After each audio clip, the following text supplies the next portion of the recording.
안녕하세요.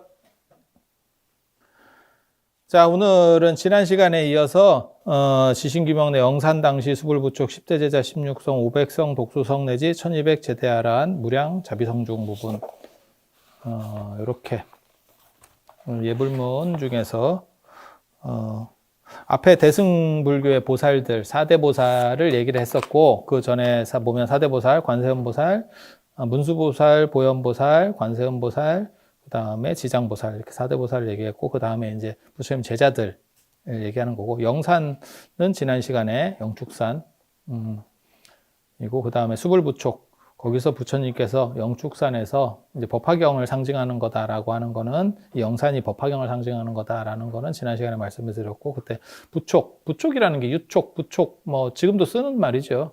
뭘 부촉했다. 이렇게 좀 해달라고 부탁했다. 라는 거죠. 그래서 부처님의 가르침을 이렇게 잘 할 수 있도록, 잘 펼 수 있도록 그렇게 해달라. 누구누구에게 그걸 얘기했다고 하냐면 10대 제자, 16성, 그 다음에 500성, 독수성, 그 다음에 1200 아라한. 여기까지가 이제 개별적인 분들이고 어떤 집단을 나타내는 거고, 그다음에 무량자비성중은 그냥 그 외에 기타 등등이라고 하는 쪽으로 쓴 표현입니다. 그래서 10대 제자. 10대 제자 그러면 부처님의 10분의 제자들, 이거 이제 어디서 처음 나오는 거냐면 유마경의 제자품에 처음 나오는 거고요. 그 전에는 10대 제자라는 얘기는 없습니다. 부처님의 제자들은 이제 증일아함경 제자품 이런 데 보면 어떤 제자가 무엇을 잘한다 라고 하는 그런 얘기들은 쭉 나오지만 10명으로 딱 묶어서 나오는 경우는 없어요. 그러니까 10명으로 묶는다는 거는 십진법이 일반화됐다는 얘기고, 부처님 당대나 그 뒤에까지도 한동안은 십진법이 사용이 안 됩니다. 전 세계적으로 십진법은 기원 전후에 등장을 하는 거고, 그걸 이제 아라비아 숫자라고 하잖아요. 인도 사람이 처음 만든 거고, 그게 이제 영의 발견이라고 하는 아주 대단한 이야기입니다. 영이라고 하는 것은 영의 다른 말을 공이라고 하잖아요. 그래서 공사상하고도 연결이 되는 거고, 아니 실제로 그래서 영은 실체는 없고 작용은 있는 것. 숫자 0도 마찬가지입니다. 그래서 그 0이라는 0만 가지고는 0이 100개가 있어도 아무런 값을 못 가지죠. 하지만 그러면 아무것도 의미가 없느냐? 아니, 거기에 실수가 붙으면, 그러니까는 숫자가 붙어버리면 2라고 붙든, 그러면 0이 늘어날 때마다 이제 값어치가 올라가는 거죠. 그래서 작용력은 있는데 실체적인 독립적인 어떤 힘은 존재하지 않는 거죠. 그게 0이라고 하는 거예요. 이 세상을 공이라고 하는 것도 마찬가지예요. 작용력은 있지만, 꿈처럼 작용은 있지만 실체가 아니다라고 보는 게 공사상이거든요. 그러니까 그런 공사상의 생각에서 영이라는 개념이 나오는 거고, 영이 도출되면서 인류가 불을 발견하는 게 어떻게 보면 인류 역사상 가장 큰, 역사도 아니죠. 그건 선사네. 인류 문명사상 가장 큰 획기적인 사건, 불의 발견. 불의 발견이라고 하는 거고, 그리고 그 불을 나중에 어떻게 다스리느냐의 문제, 그 다음에 철기, 금속의 문제들, 금속을 관리할 수 있느냐에 대한 부분, 그 다음에 이 숫자, 수의 발견. 이 수가 된 뒤에 이제 드디어 어떤 체계적인 문명이라고 하는 것들이 발전할 수밖에 없죠. 이 수를 못 다루면 방법이 없잖아요. 그냥 생각해봐도. 그래서 영의 발견이라고 하는 게 굉장히 중요하죠. 영이 얼마나 중요했으면 전 세계가 십진법을 쓰겠어요. 전 세계가 언어적 통일이 됐느냐? 안 됐죠. 문화적 통일이 되느냐? 안 됐죠. 지금 현대에 들어와서 통일하는 게 도량형의 통일. 그러니까 뭐 미터법이라든지, 지금도 우리도 최근에 그런 게 없어졌죠. 평이라는 개념. 그래서 지금 저도 그렇지만 여러분들 같은 경우는 아마 평 개념이 더 익숙할 거예요. 그러니까 아파트가 20평, 30평 한 머릿속에 들어오는데 평방미터를 해갖고 딱 얘기를 하면 그게 뭐, 그러니까 자기가 익숙한 거를 선호하는 거죠. 처음부터 그렇게 살았으면 지금 젊은 애들 같이 아예 평 개념이 없고 그냥 평방미터 개념만 있으면 그거에 또 익숙하겠죠. 여러분들 같은 경우는 아마 리 개념, 근 개념 이런 게 있을 거예요. 그러니까 뭐 심리, 뭐 오리길이야. 뭐 이런 식 개념. 근데 저만 하더라도 그 리 개념이 거의 희박해지는 상황에서 살았기 때문에 저는 키로 개념이 더 머릿속에 들어옵니다. 리 개념보다는, 리나 뭐 이런 개념보다는. 근데 아마 그 시대를 상당히 사셨던 분들은 또 그 개념이 괜찮을 거예요. 환산하기가 머릿속에서 잘 들어올 거예요. 그리고 지금 이제 바뀌는 것도 하나 있는 게 주소, 도로명 주소라고 하는 게 지금 바뀌는 거고, 모르겠어요. 저는 지금도 도로명 주소를 잘 못 외우는데, 그래서 도로명 주소 때문에 말들이 많았었죠. 그리고 불편한 것도 있고, 왜냐면 기존에는 무슨 동에 살아요. 그러면 전체적으로 그게 울산이면 울산, 뭐 서울이면 서울, 거기에서 어디라는 게 머릿속에 딱 들어오는데 지금 도로명 주소가 되면 그게 다 사라졌죠. 그게 올바른 건지 아닌지에 대해서는 생각을 해봐야 돼요. 그러니까 뭐 부자 동네라는 동네들이 있죠. 뭐 청담동, 옛날에 그 청담동 며느리 뭐 드라마도 있을 정도니까 청담동. 근데 그 청담동이 없어지면서 어떤 도로명 주소로 바뀌어버리면 그러한 동에서 주는 이미지는 사라질 수도 있겠죠. 그게 긍정적인 건지 부정적인 건지는 생각을 좀 더 해봐야 되고요. 그래서 사람들은 아무튼 익숙한 거에 이렇게 따라가니까.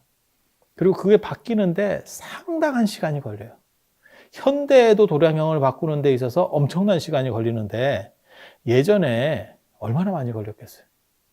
우리가 그런 얘기 하거든요. 현대기아차가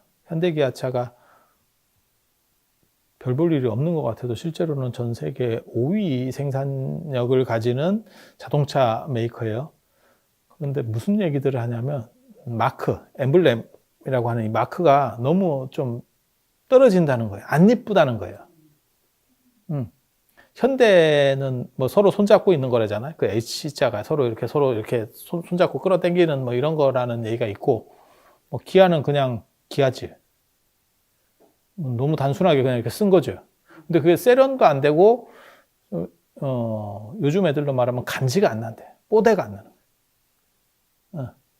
뭐 아우디나 뭐 람보르기니나 이러면 탁 이렇게 뭐 탁 이렇게 차 하면 이렇게 마크가 탁 멋있게 나오는데, 아니, 그러니까 뭐 복잡해서 멋있는 건 아니에요.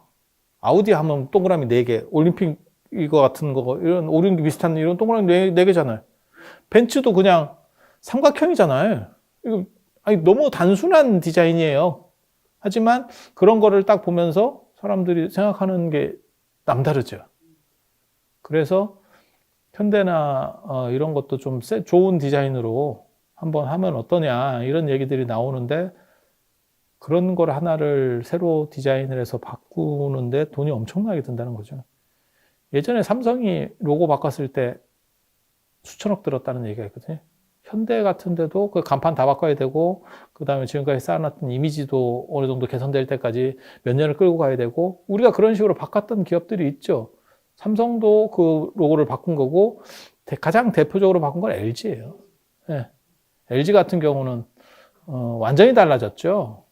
그 전에 금성, 럭키 금성, 뭐 이런 데서 출발한 그 디자인들하고는 지금 애들은 아마 젊은 분들은 당연히 뭐 그 마크 자체를 모르겠지만 이제 나이 드신 분들은 그 마크를 하도 우리가 오랫동안 봤었으니까. 그래서 LG가 처음 그 마크 나왔을 때 되게 웃겼었어요. 저는 개인적으로 되게 웃겼어요. 저 뭐 장난하나? 어떻게 마크를 저렇게 쓴대? 근데 오랫동안 보니까 또 뭐 친근감도 있고 그래서 잘 바꾼 것 같다 이런 생각도 들어요. 그래서 뭔 얘기를 하고 싶은 거냐면 그렇게 정착되는데도 현대 사회에서 LG가 마크를 하나 바꾸고 현대가 하나 바꾸는데 현대가 그것 때문에 못 바꾼다는 거거든. 함부로 못 움직인다는 거거든. 그러니까 돈 드는 거는 둘째치고 이미지를 다시 쌓아간다는 데가 너무 힘들다는 거예요. 근데 사람들 말이 자동차를 아무리 잘 만들어도 그 디자인에서 깨지면 너네는 결국은 인류차로 못 올라올 거다. 이렇게 얘기하는 거예요. 그리고 여러분들이 아시는지 모르겠는데 지금 현재는 이제 디자인으로 자동차가 바뀌었죠. 그 전에는 엔진을 얼마나 잘 만드느냐가 자동차의 최고 이거였는데 지금은 전기차가 앞으로 나오면 조립이라는 거죠. 자동차가 조립. 그래서 기술이 필요가 없고 그냥 조립만 할 수 있으면 그렇게 되는 기계들이 있어요. 대표적인 게 컴퓨터죠. 컴퓨터죠. 그러니까 컴퓨터 하면 좋은 메이커께 더 좋습니까? 진짜 컴퓨터를 고사양을 쓰는 애들 거 보면 지가 갖다가 다 하나하나 부품을 사서 만들고 있죠. 그러니까 우리 같은 이제 잘 모르는 사람들은 그냥 기성 큰 회사 제품을 그냥 다 완제품을 사오는 거고, 젊은 애들 이렇게 뭐 게임하고 뭐 이런 거 잘하는 애들 보면 더 안 쌉니다. 이렇게 조립하는 게 더 비싼 걸 얘기하는 거예요.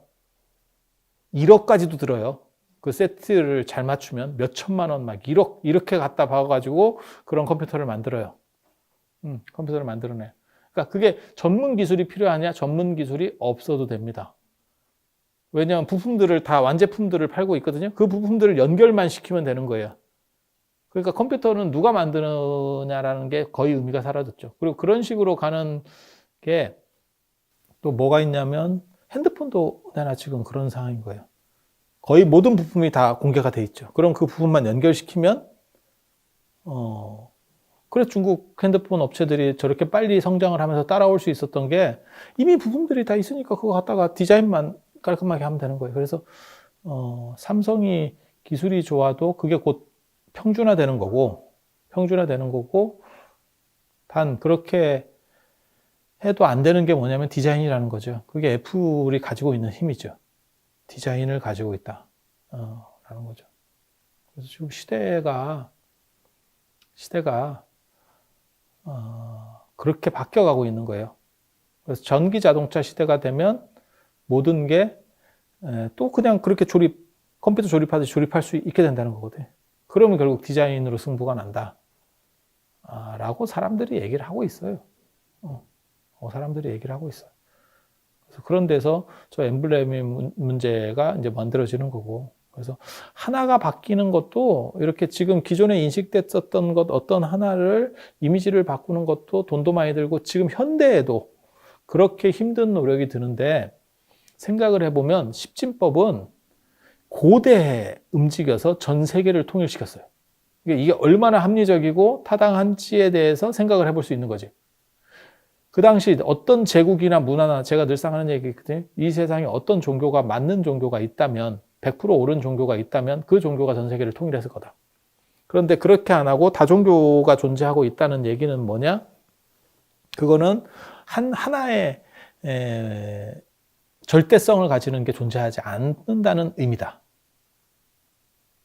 그러니까 십진법이라는 게 어느 정도 파워가 있는 거냐면 만유인력 이런 것보다 오히려 더 파워가 있는 거죠. 그런 법칙을 이해하는 것보다 이게 훨씬 더 합리적이고 이해가 쉬웠다는 거죠. 그래서 그냥 쓰인 거잖아요. 그러니까 전 세계적으로 자발적으로 통일한 거거든요. 그런 거는 십진법 아라비아 숫자. 누가 쓰라고 얘기를 하는 게 아니고 그냥 자발적으로. 그래서 그거는 그러면 십진법이 어디서 만들어졌느냐? 인도에서 그 공사상 때문에 만들어졌다.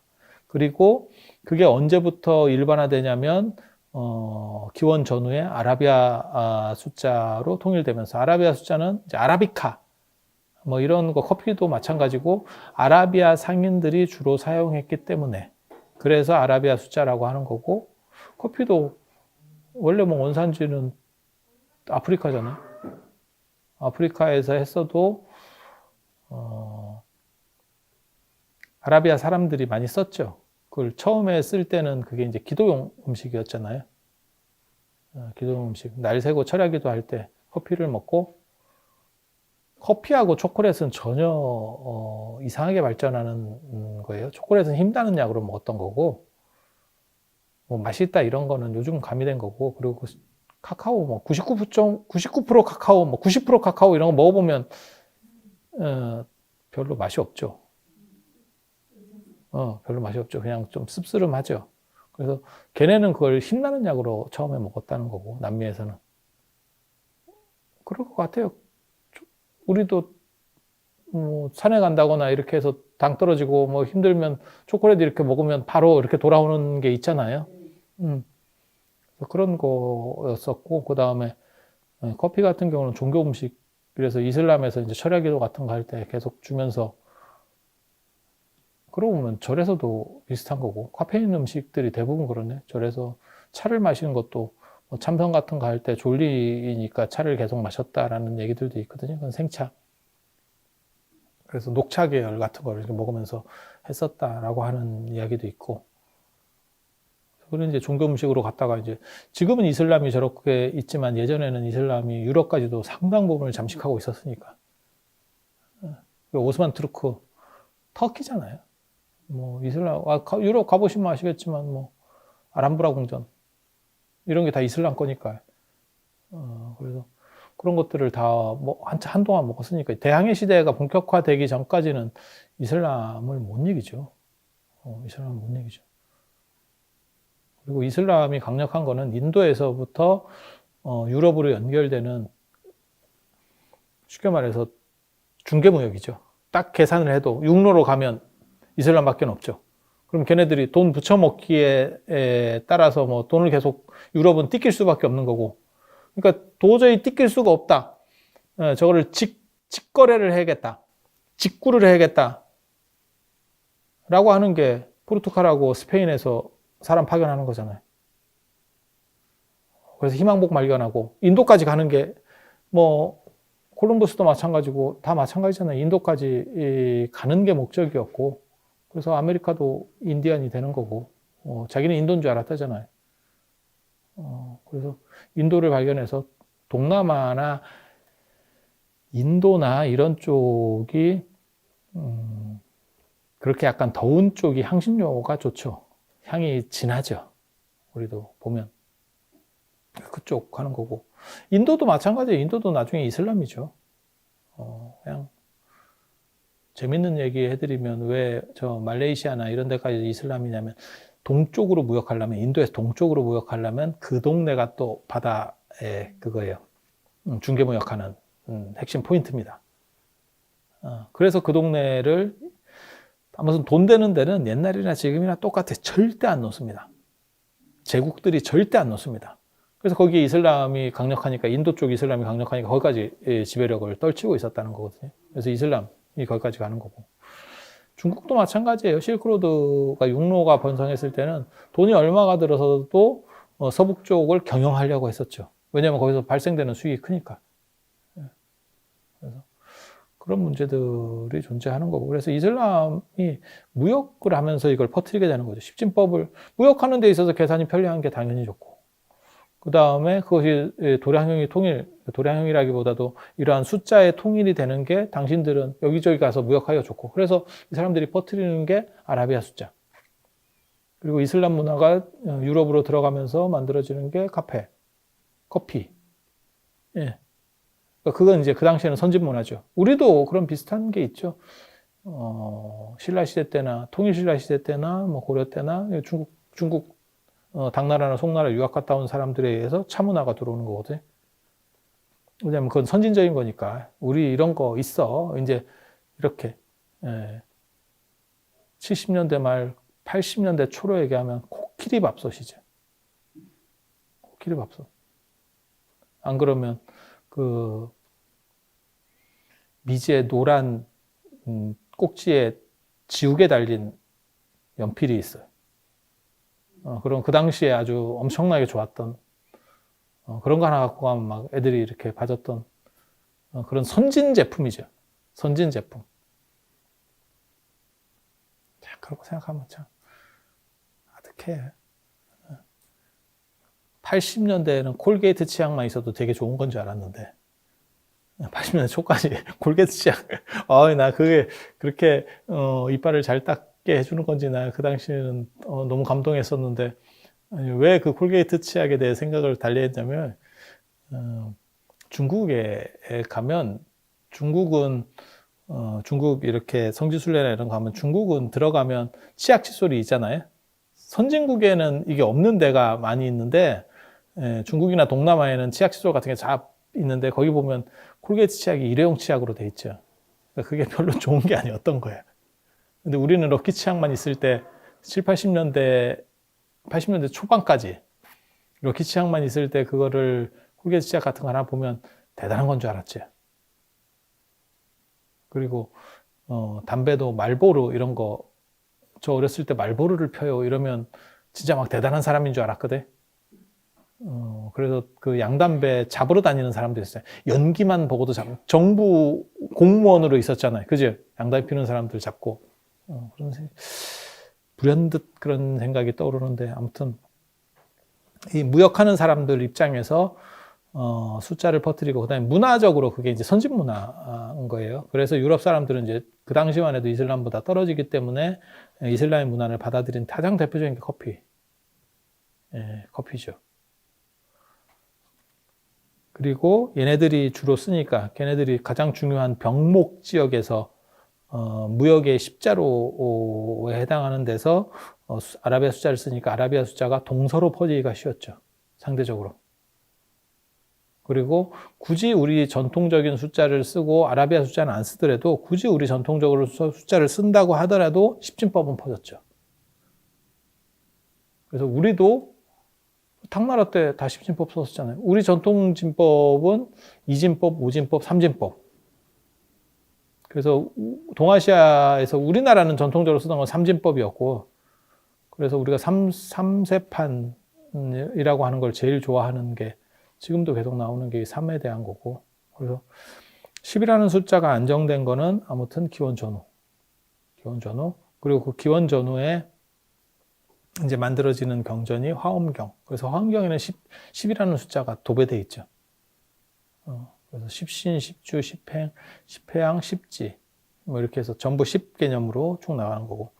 이 10세 제자가 어떠한, 이렇게 범주로다가 묶이는 거는 유마경, 제자품. 그럼 유마경 제자품은 언제 만들어졌느냐? 기원전후에 만들어졌겠죠. 10숫자로다가 이렇게 맞춰지고 있다는 거는 기원전후에 만들어졌겠죠. 그래서 인도 사람이 만들어서 전 세계로 유행시킨 거, 공예, 영의 발견, 그리고 십진법. 영이 곧 십진법입니다. 영이 없으면 십진법이 나올 수가 없겠죠. 그냥 생각해 봐도. 그리고 부처님 당시에 쓰던 거는 사진법. 그래서 이게 시대가 뒤로 갈수록 진법이 커져요. 중국은 이진법 쓰다가, 오진법 쓰다가, 그게 음양오행이라는 자취로 남은 거고, 인도 같은 경우는 사진법을 썼기 때문에 뭐 사성제 8정도 4월 8일에 태어나시고, 뭐 이런 얘기들이 계속 나오는 거고, 그리고 십진법을 쓰고 나서 이게 뭐 백진법이나 뭐 이런 거 쓰면 되게 재밌을 건데, 근데 인도 사람들은 그 얘기 들어보셨어요?